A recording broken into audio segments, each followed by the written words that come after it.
welcome to Mountain Lake, and we had church here, and I'm fired up that you're here. If this is your first time and we've never met, my name is Chris, and you don't want to follow Ontavia. That's what you don't want to do when you're here today, so I'm so glad she's part of our team. If you've been coming for the past couple of weeks, I've been out, and I just want to give a huge thank you to two guys, Nathan Castleberry and Matt Kelly, who preached for me. Unbelievable young preachers, communicators. And people ask, well, where were you last Sunday? I'll tell you where I was at last Sunday. I was at the same place that most of you are every other Sunday, and I was in my bed watching the live stream. So that's okay. But let me tell you what I did differently that you don't do. I sat in my bed, watched the live stream, and text Dax, our creative pastor, and was like, hey, make the lights brighter, make the sound better. So he loves when I tell him what to do. Anyway, all right. Let me tell you something. You are the best church in the world, and I've told you that before. And I know you're supposed to be humble, so you guys be humble, and I'll ask for the Lord's forgiveness on this one. But I just love you guys. I'm going to tell you why. A few weeks ago, we rolled out our building campaign called Then God, and cast vision and go, hey, here's what we want to do together. And you guys responded in an unbelievable way. We said, hey, we need to raise about $3 million to begin this first phase and really knock that out. And in this just short amount of time, you guys have committed about a third of that already in just a short amount of time. So thank you from the bottom of my heart for that. Yeah, you can put your hands together for that. I'm super fired up about that. And you can go to thengod.com, THENGOD, thengod.com. You can find all the information there. And so today we've committed about like $926,000 and some change, right at about $1 million. You can find all the information, 3D fly-throughs, the little video. If you go, man, Chris, I don't want to watch a 35-minute message. We've condensed it down to like 5 minutes. You can capture the whole vision. And so for those of you who have committed and begin to give that, thank you so much from the bottom of my heart. If you have not, man, I would ask that you would be a part of it, of what we're doing together as a church, because I promise you it will take all of us together moving forward. And so if you haven't committed and you want to do that, there are cards out in the giving boxes, and just go, man, this is my commitment, and I'm in for what God is doing here at this church. But thengod.com is where all the information will be. So I'm fired up that you're here, and it's been a few weeks since I've preached, and I've got it. I'm excited because so Dax goes, should I put a clock up there? And I was like, no, God will tell me when to stop, or the screaming kids in the back. So I do need this water's kind of lukewarm. If I had something to keep it cold, that would be nice. Oh, I do have this right here. Oh, sorry about that. Sorry, that's all I had in my back pocket today. Now, I got to say congratulations. Now, I don't have a team in the hunt. My team is Texas A&M. We haven't won the national championship since 1939. So I think back before they had helmets. So I'm on board. So anyway, congratulations to that. And I do notice like all the black and red that was worn today, and all the G's on there. So anyway.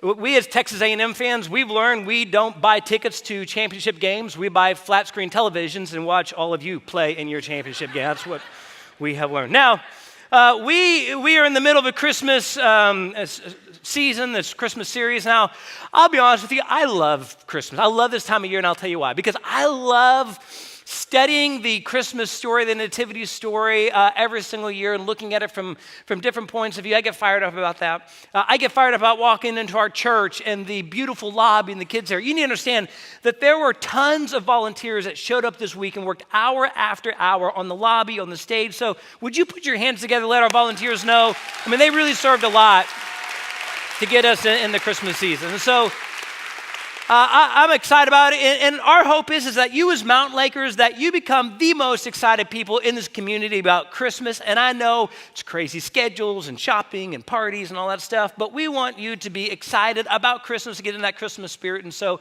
our goal is every time you walk in here each and every week that you get a little bit more in that Christmas spirit. And so next week we have hot chocolate, and the week after that there's live music in the lobby, and Christmas Eve is going to be unbelievable. And so between now and then, we're going to talk about 3 common words. You can call them feelings, you can call them emotions, but just thoughts that you and I think about throughout the year.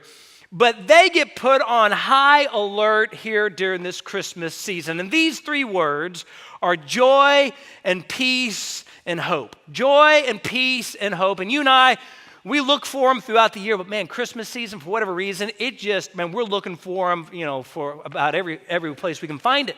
The reason why, they're in every song, they're in every Christmas card that we get, they're on every decoration that we buy, and so we want to find joy, we want to find peace, we want to find hope, and maybe we look for them, maybe we don't.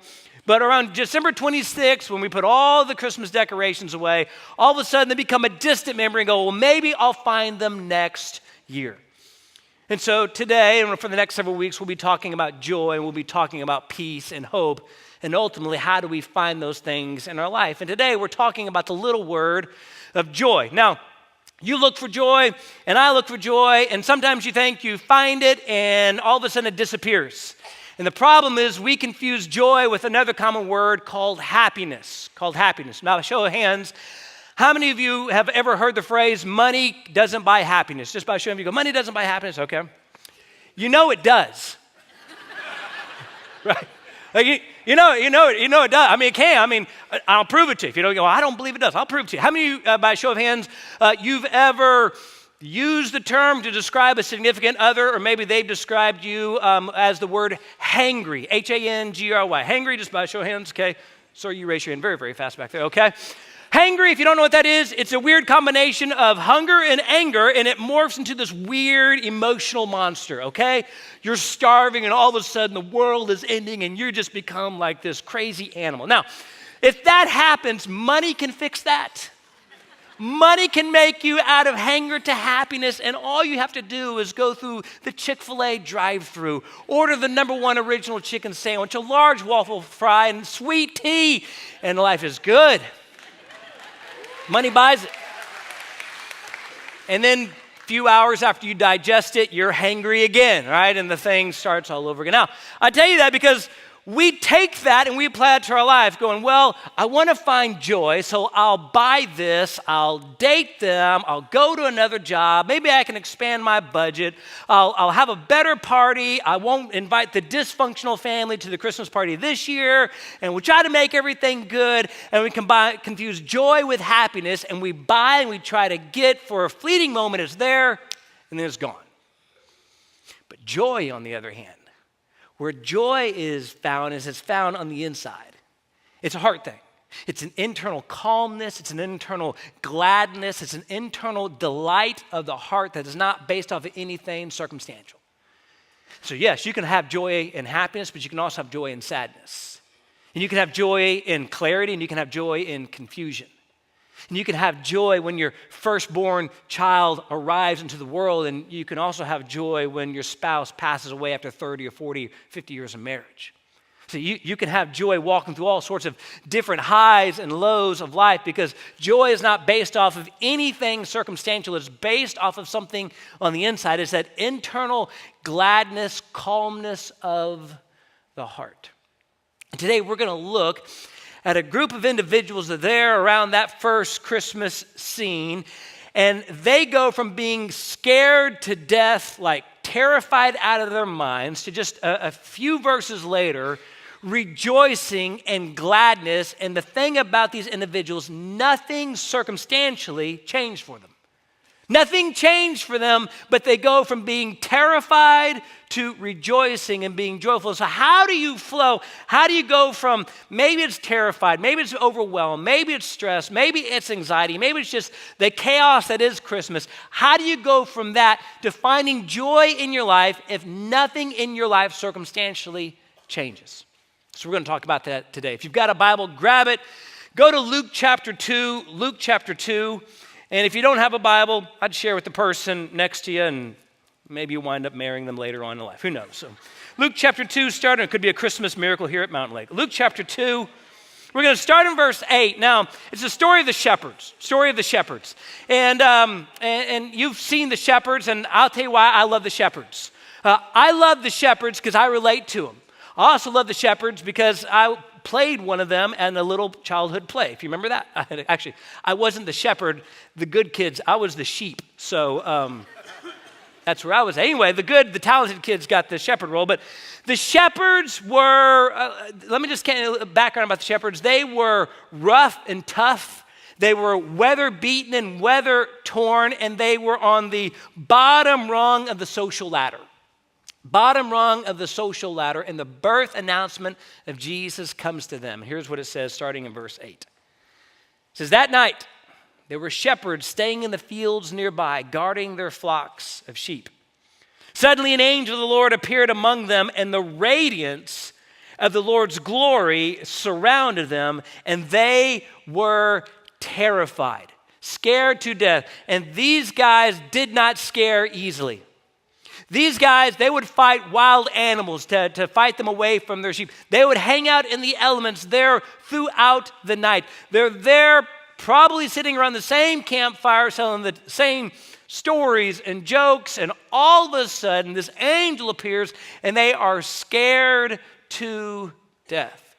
Look what happens as the story unfolds, starting in verse 10. It says, they were terrified. It says, but the angel reassured them. Don't be afraid, he said. I bring you good news that brings great joy to all people.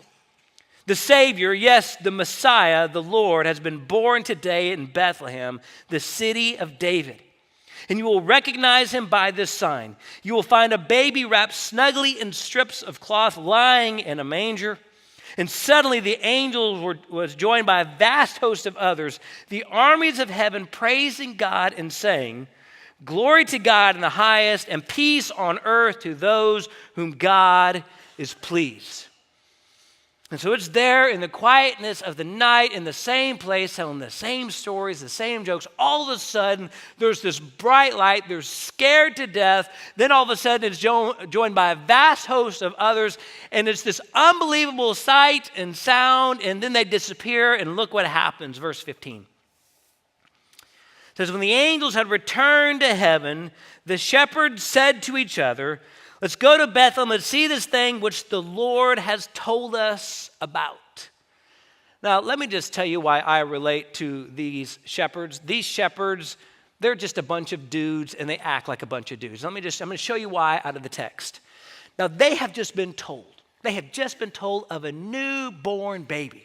Newborn baby. Now, if this was a bunch of ladies, they would be going, oh my goodness, we got to go see it. How much do you think he weighs? How long do you think he was? How long do you think she labored for? That's the type of question. That's the type of excitement. Let me just show you, this is just a bunch of dudes. Now, if you're a dude, you're going, yeah, this is what you say. Now, I want you to go back to verse 15, okay? Just don't forget, they've just been told a newborn baby. And here's what they say, verse 15. Let's go to Bethlehem and let's see this thing that has happened. And I just imagine they said y'all after that. Y'all, we got to go see this thing. Right? This is T-H-A-N-G. That's Southern Shepherd talk, all right? So, right, we got to go see this thing. And then I would imagine somebody had to go, whoa, time out. Bill, Bill, I imagine is one of the shepherd's names. Bill, whoa, time out. Wait, before we go to see this thing. Now, the shepherd, the angels told us to go see this Messiah. Yeah. Like the Messiah, the one that we've been waiting for, yeah. And he would find it wrapped in strips of cloth. Well, yeah, that's normal. And did he say lying in a manger? Like, did he say lying in a feeding trough? He didn't say we'd find him in a palace. No. He didn't say we'd find him in the temple. No. He said we'd find the Messiah, the one that we've been waiting for, that's going to bring joy and hope and peace to all the world in a Tractor Supply feeding trough. That's where we're supposed to find this kid. Yeah. And so they go see this thing, and I would wish I could have been there here in this moment in verse 16. It says, they hurried to the village and found Mary and Joseph, and there was the baby lying in the manger, and I wish I could have been just a fly on the wall at that moment. It says they hurried. If you got a pen or a highlighter, circle that. They didn't stroll. It says they hurried or they rushed. And I imagine they're looking around, and they bust in. And can you imagine? I mean, being Mary and Joseph, and she just gave birth, and all of a sudden these like shepherds bust in the door, and there's like, what in the world are you doing here? And they bust in. And I wish I could have been there at that moment where all of a sudden their eyes look at the baby. And they realize they're not looking at just a baby. but at God on earth. They're looking at the Messiah, the promised one. And they realize all of a sudden, other than Mary and Joseph, we're the first ones. Like there's nobody else around. That moment they know their social status. They know their reputation. They know they're kind of outcasted to society. So all of a sudden they're looking around and it dawns on them. We are seeing the Messiah. And look what happens, verse 17. It says, after seeing him, the shepherds told everyone what had happened and what the angel had said to them about this child. And all who heard the shepherd's story were astonished.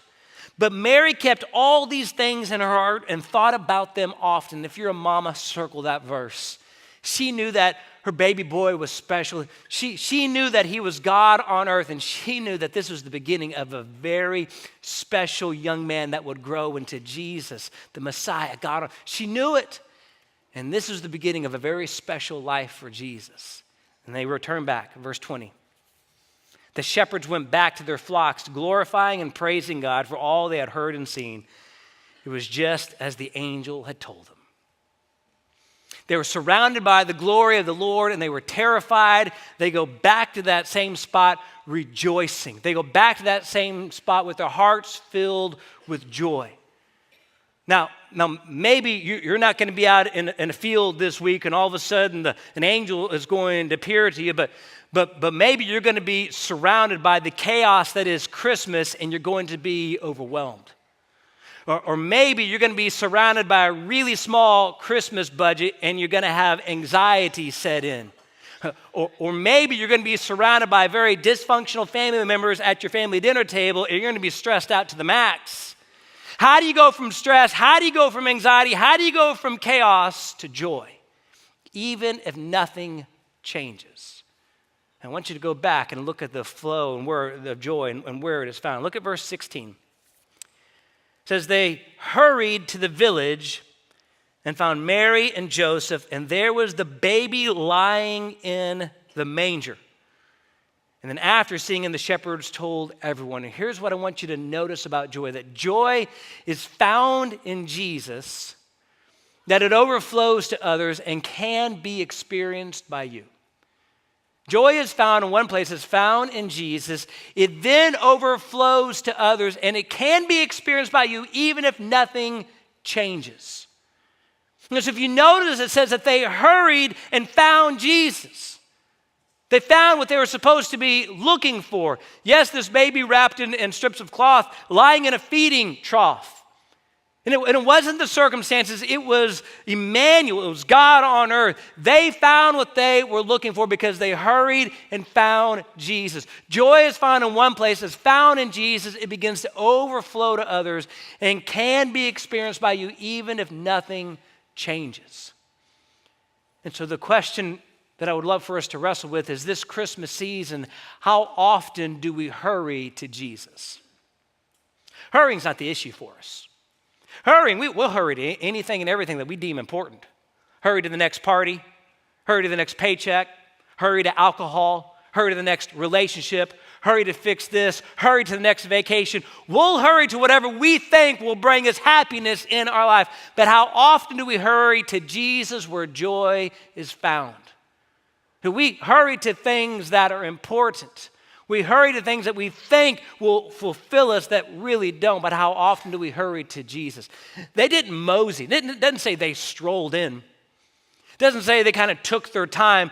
They were looking for the Messiah that was going to bring joy to all people. They rushed, they hurried to Jesus. And this Christmas season, my hope and prayer is that you hurry to Jesus. I'll prove it to you that people hurry for things that are important versus unimportant.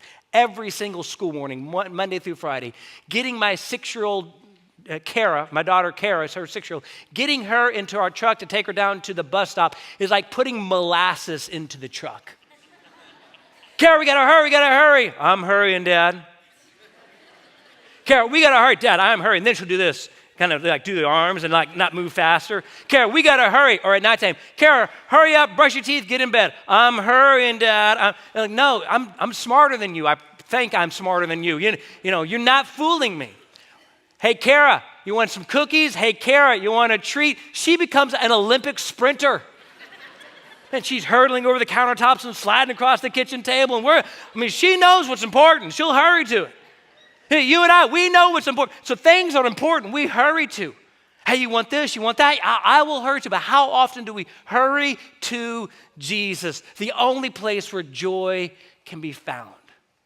You go, how do you hurry to Jesus? You hurry to him with your thoughts.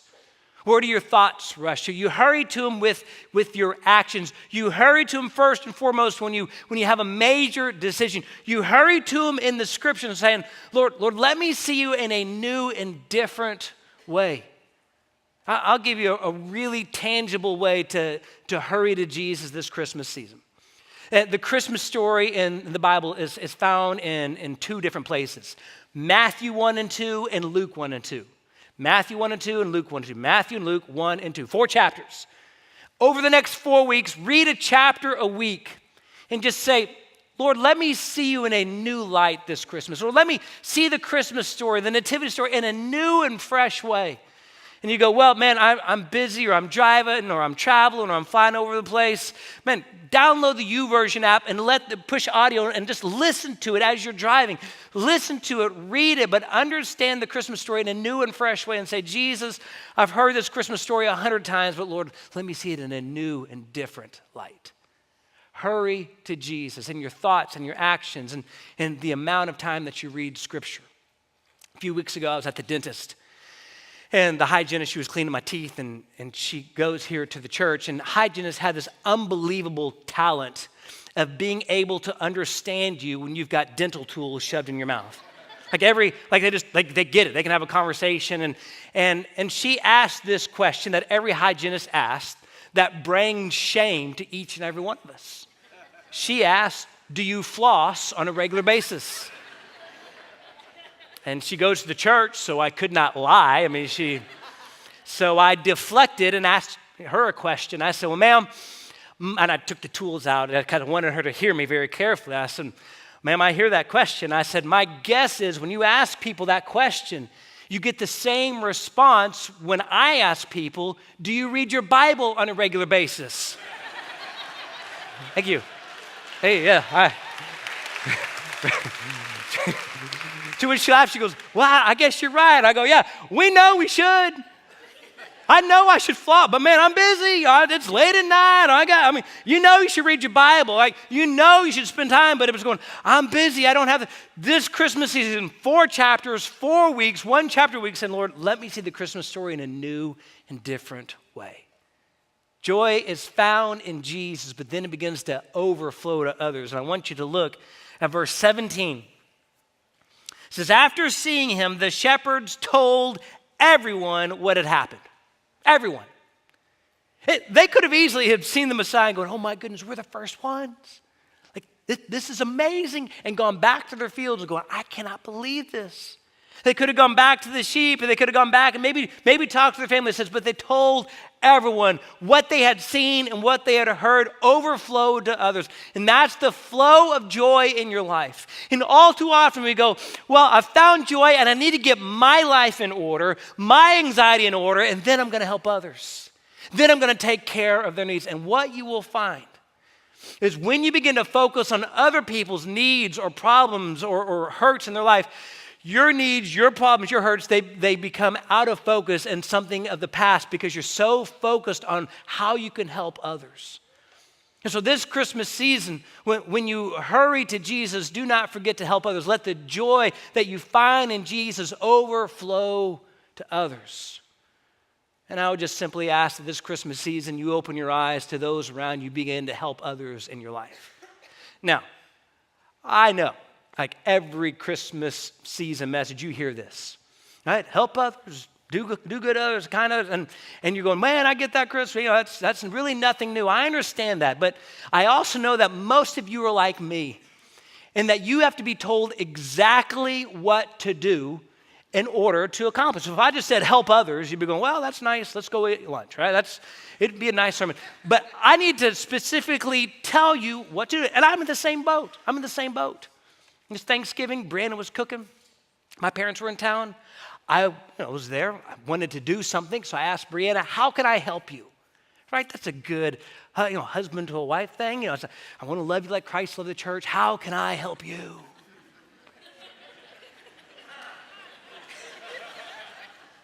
And she goes, wipe down the counters. Oh, perfect. I can wipe down. I can do that. So I just pick up a towel and start wiping down the counters. And my dad comes to me and goes, what are you doing? I go, I'm wiping down the counters. I'm serving my wife, Dad, serving my wife. He goes, aren't you supposed to spray the counters and then wipe them? I'm like, no, Dad, she did not say that. And he goes, I go, no, Dad. About a minute later, Brandon goes, she goes, what are you doing? I go, babe, I'm loving you like Christ loved the church. She goes, that's not how you wipe down the counters. And I go, what are you talking about? Now, let me just translate her language to you. Like when she said wipe down the counters, here's what she meant. Chris, I need you to go to the secret compartment underneath the sink that the kids don't know about. I need you to grab the organic cleaner, not the toxic one, the organic cleaner. I need you to pull that out. I need you to turn it to the spray, not the jet. I need you to spray the countertops. I need you to get a semi-damp rag, not a soaking wet rag, not a dry rag, a semi-damp rag. I need you to wipe it in circular motions, and then you're done. That's what she meant. That's what she meant.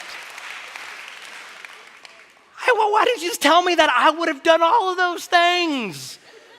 And so when I say help others, you're going, well, do you mean get the organic cleaner and wipe it out? I'm going to tell you exactly. When I say help others, you're going, Chris, spell it out for me. I'm like you. I'm going to spell it out for you exactly. How do you help others this Christmas season? Very easy. You walk out into the lobby. There's this thing that we do every year called the wall of needs. There's over 900 individual needs. You pull off a need off the wall and you do exactly that. It's going to tell you, grab the organic cleaner and wipe it in circle. It's going to fill in all the details. There's monetary ones. There's kids in need that need Christmas gifts. There's service-oriented ones. And you grab one, you grab 5, you grab 10. And you say, Lord, I want to find joy in you and I want it to overflow to these individuals here. Now, I may not meet these individuals this side of heaven, but I want the joy that I find in you to overflow to others. And so I'm going to meet these 5 needs, these 10 needs. I'm going to do exactly that. Because that's the flow of joy. It's not, well, I've got some needs, but let me take care of my stuff. Let me get my anxiety in order. It's going, man, my joy is found in the Lord, and it begins to overflow to others. And so you take that wall of needs and you're going, Lord, I'm going to do exactly that. Joy, it's found only in Jesus. It overflows to others, and it can be experienced by you. Now, I want you to notice verse 20. It says, the shepherds went back to their flocks, but they went back glorifying and praising God for all they had heard and seen. They went back to the same fields with the same sheep, making the same amount of money with the exact same social status. Nothing for them circumstantially changed. The only thing that changed for them is what they had heard and seen or what they had experienced. See, joy is not based off of things changing. It's not like they went back and all of a sudden their fields turned into Club Med. Right, and all of a sudden they got this golf course and they're making millions of dollars and oh my goodness, we've got joy and things. It's the same sheep. Same campfires, same social status, same reputation, but what had changed and what they had experienced? They had found the Messiah, they had found Jesus, and that is what filled their hearts with joy. In this Christmas season, you can find joy even if nothing changes. Even if your schedule is as chaotic as it always is. Even if your budget is smaller this year than it has ever been. Even if the same dysfunctional families show up and you pray they become functional, but they seem worse this year than any other year, you can find joy. And yes, even if your boss, instead of giving you a Christmas bonus, gives you a subscription to the Jelly of the Month Club. This guy got it, saw that movie. You can find joy. Right, so it's not based off of these things. And I think all the time, well, I'll buy this, go to this party, date her, do this, get this job, get this bonus, take these family out of the equation. We'll see them next year. Keep these family in the equation. Then I'll find joy. And the truth of the matter is joy is not based off of anything except one. And it's what you find in Jesus. And then you begin to let that overflow to others. And all of a sudden, this Christmas season, you can experience joy. And this Christmas, starting today, starting this week, man, hurry to Jesus, help others, and just see if you don't experience joy. My guess is for the years past, you've looked for it, you try to find it, and it's been there, and maybe it's not. It's really more happiness. Try something different. Try something different starting today and this week through the Christmas season. Hurry to Jesus. Find him in a new and fresh way this Christmas. Begin to help others. Begin to tangibly see other people's lives affected because of something you've done for them. And see if joy does not fill your heart and your soul and your mind. I'll finish with this.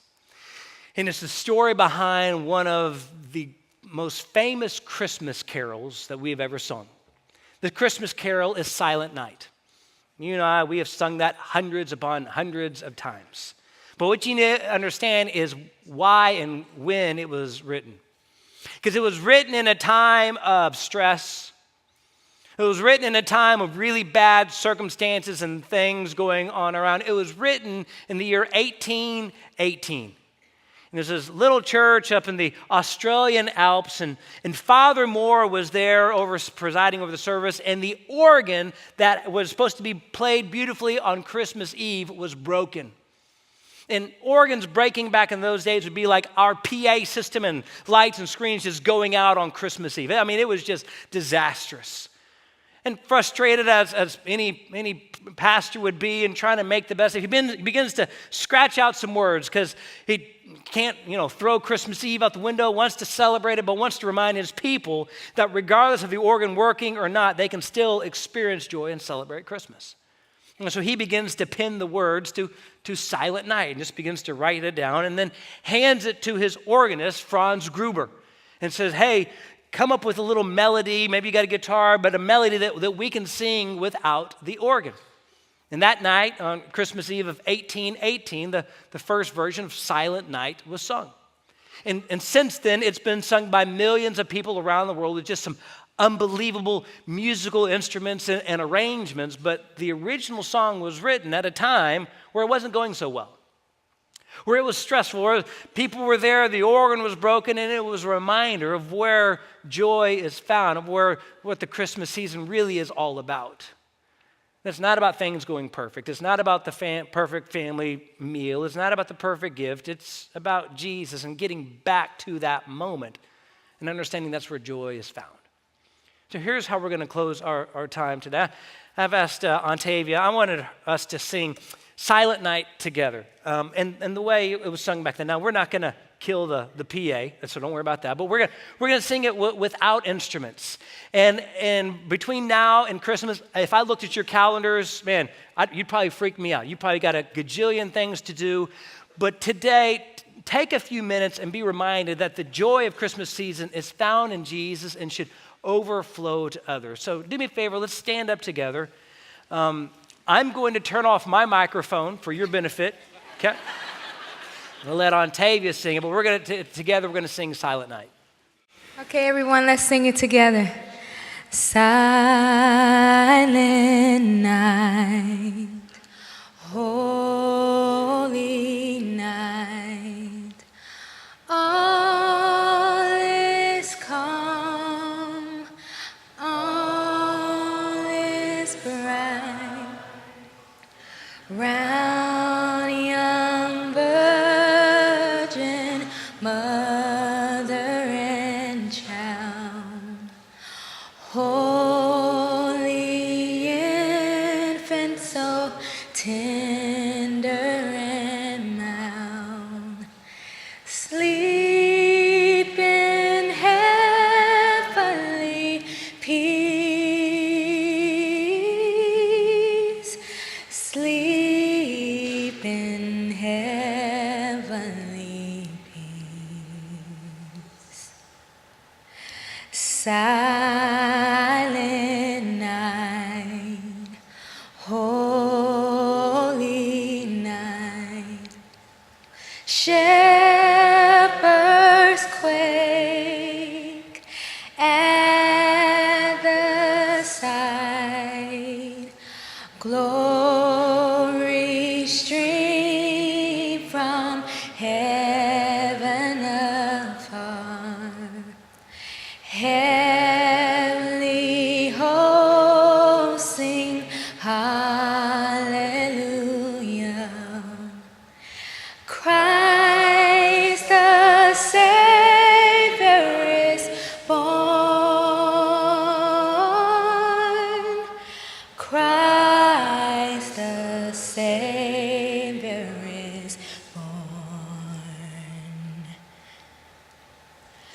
silent night, holy night. All is calm, all is bright, round young virgin, mother and child. Holy infant, so tender and mild, sleep in heavenly peace, sleep in heavenly